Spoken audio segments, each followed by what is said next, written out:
Assalamualaikum warahmatullahi wabarakatuh. Alhamdulillahi rabbil alamin. Wassalatu wassalamu ala asyrafil anbiya'i wal mursalin wa ala alihi wa ashabihi ajma'in, amma ba'd. Kali ini kita lanjutkan pelajaran kita dalam mengi'rab surat Al-Baqarah ayat ke-11. A'udzu billahi minasyaitonir rajim. Bismillahirrahmanirrahim. Wa idza qila lahum la tufsidu fil ardi qalu innama nahnu muslihuna. Dan apabila dikatakan kepada mereka, janganlah kalian berbuat kerusakan di muka bumi, mereka menjawab, sesungguhnya kami adalah orang-orang yang berbuat kebaikan.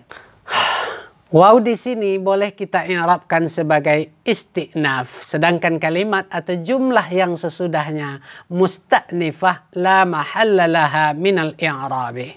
Atau boleh juga kita i'rabkan waw huruf ataf dan jumlah sesudahnya diatafkan kepada yakdzibuna pada ayat sebelumnya. Sehingga jumlah setelah waw isti'naf dalam kalimat ini pada tempat nasab diatafkan kepada yakdzibuna. Karena yakdzibuna pada ayat sebelumnya adalah pada tempat nasab sebagai khabar kana. Idza i'rabnya zarful lima yastaqbilu minaz zamani khafidhul li syartihi mansubun bi jawabihi. Maksudnya adalah idza mengandung makna waktu untuk mustakbal. Kendati pun fi'il setelah idza ini adalah fi'il madhi, namun kalimat ini mengandung masa mustakbal atau masa yang akan datang saja. Coba kita libatkan lagi rasa kita dalam mencerna kalimat ini.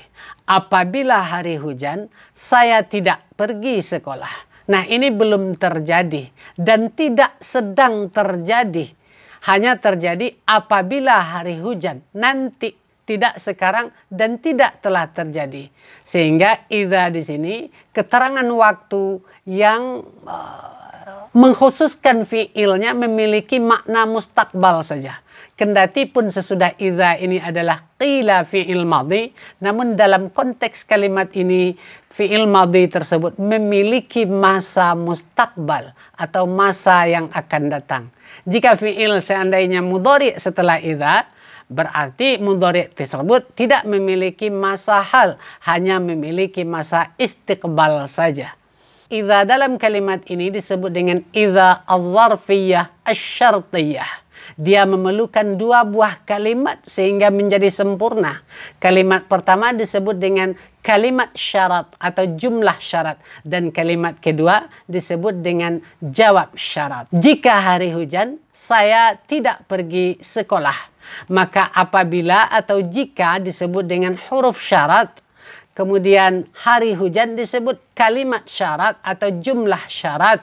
Sedangkan saya tidak pergi sekolah disebut dengan jawab syarat. Berbeda dengan huruf syarat yang menjazamkan dua fi'il mudhari'. Misalnya in, ma, man, mahma, idma, ayyumata dan seterusnya. Idza di sini menjarkan atau mengkhafatkan syaratnya. Khafidul li syartihi. Sehingga ketika kita mengi'rabkan idza zarful lima yastaqbilu minaz zamani khafidul li syartihi, mengkhafatkan syaratnya.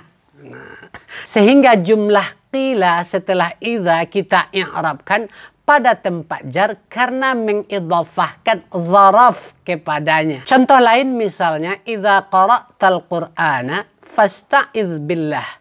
Apabila engkau akan membaca Al-Quran, mohonlah perlindungan kepada Allah. Kita perhatikan qara'ta fi'il madhi. Biasanya fi'il madhi memiliki masa yang telah lalu atau masa yang telah lampau. Tetapi karena ada idza az-zarfiyah asy-syartiyah di depannya, qara'ta fi'il yang tadinya madhi memiliki masa mustakbal. Sehingga kita terjemahkan apabila engkau akan, apabila engkau hendak membaca Al-Quran. Jika akan atau hendak berarti perbuatan itu belum terjadi dan tidak sedang terjadi. Jadi i'rabnya idza zarfun lima yastaqbilu minaz zamani khafidun li syartihi mansubun bijawabihi. Maka qara'ta jumlah fi'il dan fa'il pada tempat jar karena idhafah zaraf kepadanya. Contoh lain, idza qumtum ilas salati faghsilu wujuhakum. Apabila kalian hendak salat, apabila kalian akan salat, maka basuhlah, cucilah muka kalian.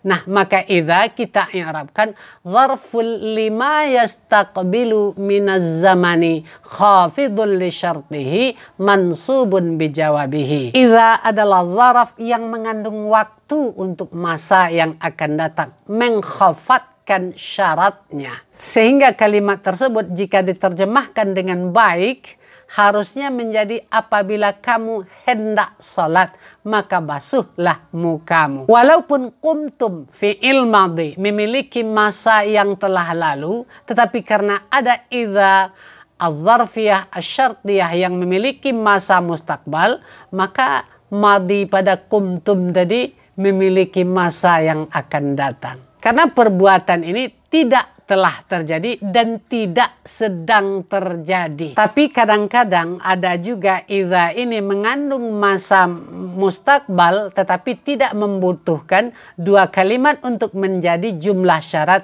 dan jawab syarat. Contohnya wal-laili idza saja. Idza pada kalimat ini juga mengandung makna mustakbal tetapi tidak membutuhkan jumlah syarat dan jawab syarat. Ada lagi idza fujaiyah namanya, tidak mengandung makna waktu tetapi mengandung makna tiba-tiba sehingga sering diterjemahkan dengan ternyata. Contohnya jitu ilal madrasati fa idza talamidu yal'abuna fil mal'abi.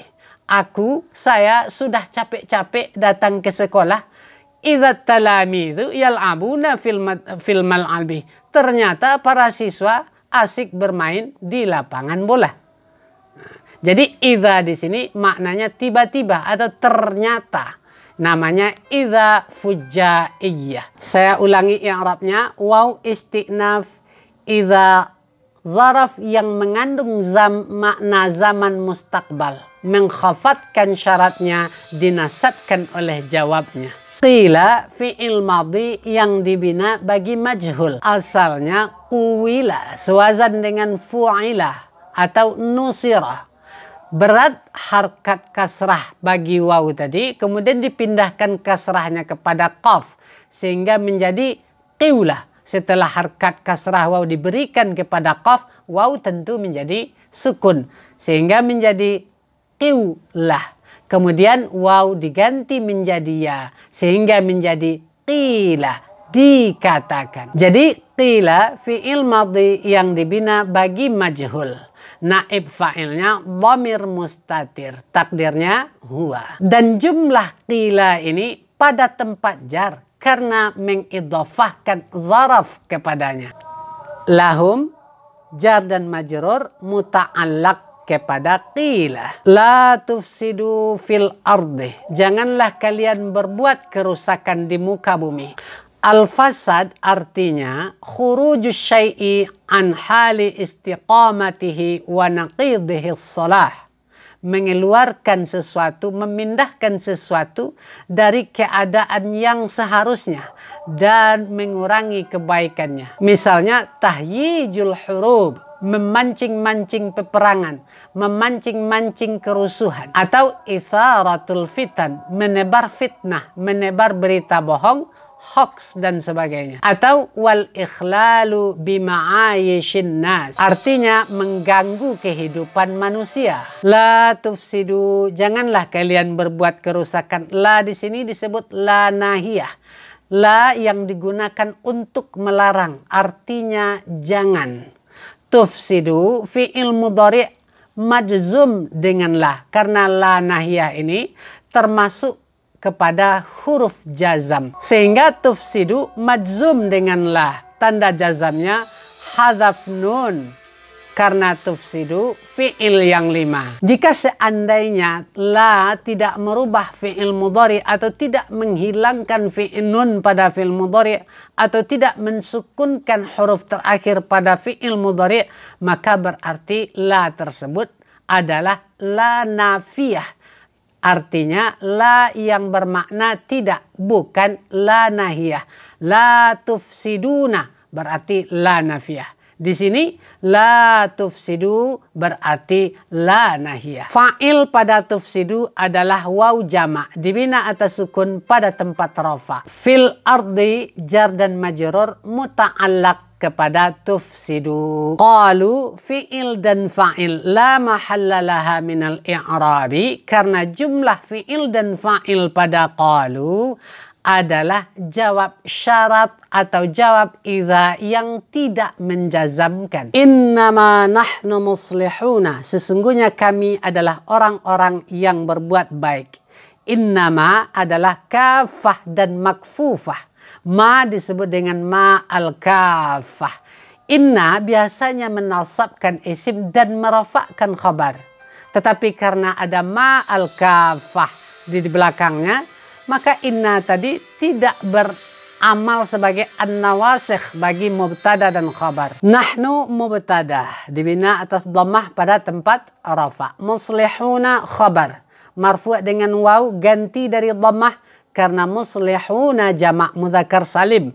Nun ganti dari tanwin pada isim mufrad. Dan jumlah innama nahnu muslihuna fi mahalli nasbid maqulul lil qawli. Isi perkataan dari qalu tadi pada tempat nasab maf'ulun bih maqulul lil qawli. Untuk kali ini kita cukupkan sekian. Mudah-mudahan bermanfaat. Wallahu subhanahu wa ta'ala a'lam. Wassalamualaikum warahmatullahi wabarakatuh.